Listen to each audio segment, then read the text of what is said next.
ఏపీలో కూటమి పాలనకు 2 ఏళ్లు నిండుతున్నాయి. ఈ సమయంలోనే అనేక కీలక పరిణామాలు జరుగుతున్నాయి. కాపుల్లో పవన్ కళ్యాణ్ పట్ల అసంతృప్తి రాజుకుంటోంది. నేరుగా పలువురు నేతలు సమావేశం పెట్టి మరీ పవన్ కళ్యాణ్ని నిందిస్తున్నారు. 2 ఏళ్ల క్రితం కాపులంతా పవన్ కళ్యాణ్ వెంట సమీకరించబడినటువంటి నేపథ్యంలో ఇప్పుడు పవన్ కళ్యాణ్కి వ్యతిరేకంగా స్వరం వినిపించే పరిస్థితి రావడం ఆసక్తికరంగా చూడాల్సి ఉంటుంది. 2 ఏళ్లలోనే పవన్ కళ్యాణ్కి వ్యతిరేకంగా కాపుల్లో ఇలాంటి అలజడి కూటమి మీద తీవ్ర ప్రభావాన్ని చూపుతుందనడం నిర్వివాదాంశం. సరిగ్గా ఇదే సమయంలో చంద్రబాబు నాయుడు ఆయన అనుకూల మీడియాలో కూడా వస్తున్న కథనాలు చాలా కీలకమైనటువంటి విషయాలుగా మనం భావించాల్సి ఉంటుంది. 2 రోజుల క్రితమే ఏబిఎన్ రాధాకృష్ణ పవన్ కళ్యాణ్ తీరును తప్పుబట్టారు. తెలంగాణలో వేలెట్టడం ద్వారా పవన్ కళ్యాణ్ తప్పిదానికి పాల్పడుతున్నారు అంటూ మండిపడ్డారు. వ్యూహాత్మక తప్పిదంగా ఎద్దేవా చేశారు. ఇలా పవన్ కళ్యాణ్ నిర్ణయాలను, ఆయన అడుగుల్ని, ఆయన వ్యవహారాన్ని తెలుగుదేశం పార్టీ అనుకూల మీడియాలోనే బాహాటంగా తప్పుపట్టే పరిస్థితే రావడం విశేషంగా భావించాల్సి వస్తే తాజాగా చంద్రబాబు నాయుడు మరొక అడుగు ముందుకేశారు. అసలు కూటమి కట్టడమే పవన్ కళ్యాణ్ అభిలాష మేరకు జరిగింది అంటూ చెప్పుకొచ్చారు. అంటే కూటమిగా 2 పార్టీలు కలిసి సాగాలన్న నిర్ణయం తమది కాదని, పవన్ కళ్యాణ్ ప్రతిపాదన మేరకే అంతా కలవాల్సి వచ్చిందని చంద్రబాబు చెప్పినటువంటి మాటలు చాలా తీవ్ర పరిణామాలకి ఆస్కారం ఇచ్చే విషయం. ఇన్నాళ్లుగా చంద్రబాబు నాయుడు అరెస్టు తర్వాత ఆయన కోసమే అంతా కలవాల్సి వచ్చింది అన్నట్టుగా పవన్ కళ్యాణ్ చెప్పుకుంటూ వస్తున్నారు. చంద్రబాబు ప్రతిపాదన మేరకే చేతులు కలిపాం అని ఇన్నాళ్లుగా పవన్ కళ్యాణ్ చెబుతూ ఉంటుంటే ఇప్పుడు చంద్రబాబు నాయుడు ట్విస్ట్ ఇచ్చారు, మాట మార్చారు. గడిచిన 2 ఏళ్లుగా ఎన్నడూ ప్రస్తావించని అంశాన్ని తాజాగా ఆచంట అసెంబ్లీ నియోజకవర్గంలో జరిగిన సభలో చంద్రబాబు ప్రస్తావించారు. ప్రభుత్వ వ్యతిరేక ఓటు చీలకూడదన్న ఉద్దేశంతో కూటమి ప్రతిపాదన పవన్ కళ్యాణే తెర మీదకు తీసుకొచ్చారని, పొత్తును ఆయనే ప్రకటించారని చంద్రబాబు తేల్చేశారు.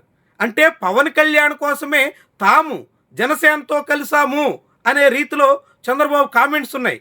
అంటే తెలుగుదేశం కోసం చంద్రబాబు అరెస్టు తర్వాత జగన్మోహన్ రెడ్డిని ఓడించడం కోసం మేము చేతులు కలిపామని పవన్ కళ్యాణ్ అంటుంటే, కాదు పవన్ కళ్యాణ్ కోసమే మేం కలిసామన్నట్టుగా టీడీపీ అధినేత వ్యాఖ్యానించినటువంటి తీరు చాలా విశేషంగా భావించాల్సి ఉంటుంది.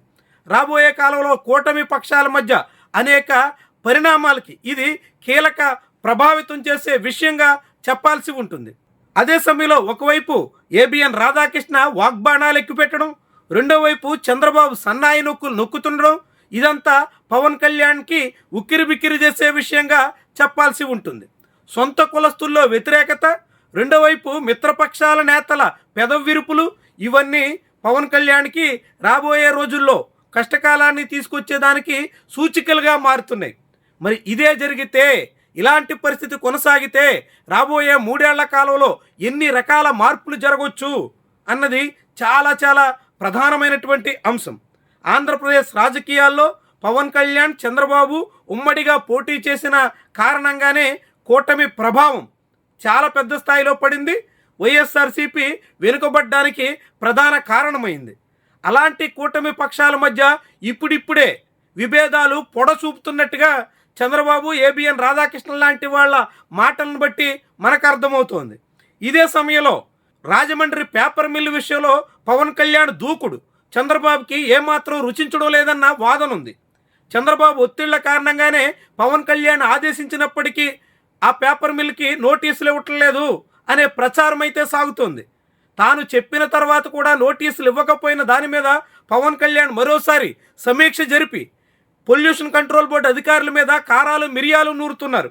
కానీ సీఎం ఆదేశాలకు తగ్గట్టుగా పీసీబీ అధికారులు అడుగేయడానికి ముందు కనిపించట్లేదు. ఈ తరుణంలో ఉప ముఖ్యమంత్రి మాట నడుస్తుందా, చంద్రబాబు ఆదేశాలు చెల్లుబాటు అవుతాయా, ఏదన్నది చాలా కీలకమైన విషయంగా పరిగణించాల్సి ఉంటుంది. దాదాపు 2 ఏళ్ల పాటు గోదావరి పొల్యూషన్ గురించి పల్లెత్తు మాట కూడా మాట్లాడడానికి ముందుకు రాని పవన్ కళ్యాణ్ హఠాత్తుగా గోదావరి పుష్కరాల పేరుతో హడావడి చేస్తున్నారు. గోదావరిని కాలుష్యరహితంగా మారుస్తామని పెద్ద స్థాయిలో ప్రకటన చేస్తున్నారు. అందుకు ఆంధ్ర పేపర్ మిల్లి యాజమాన్యం మెడలు వంచే దిశలో అడుగులేస్తున్నట్టుగా చెప్తున్నారు. దీన్ని చంద్రబాబు అండుకో సహించలేకపోతున్నట్టుగా స్పష్టమవుతుంది. అందుకే పొల్యూషన్ కంట్రోల్ బోర్డు అడుగులు వేయలేకపోతుందన్నట్టుగా భావిస్తున్నారు. ఈ తరుణంలోనే చంద్రబాబు పవన్ కళ్యాణ్ మధ్య ప్రయోజనాల నేపథ్యంలో విభేదాలు అనివార్యమా అనే అనుమానం అయితే కలుగుతోంది. ఆ క్రమంలోనే చంద్రబాబు కామెంట్స్, దానికి ముందు రాధాకృష్ణ దెప్పి పొడుపులు, ఇవన్నీ కూడా కీలక విషయాలుగా మనం అంచనా వేయాల్సి ఉంటుంది.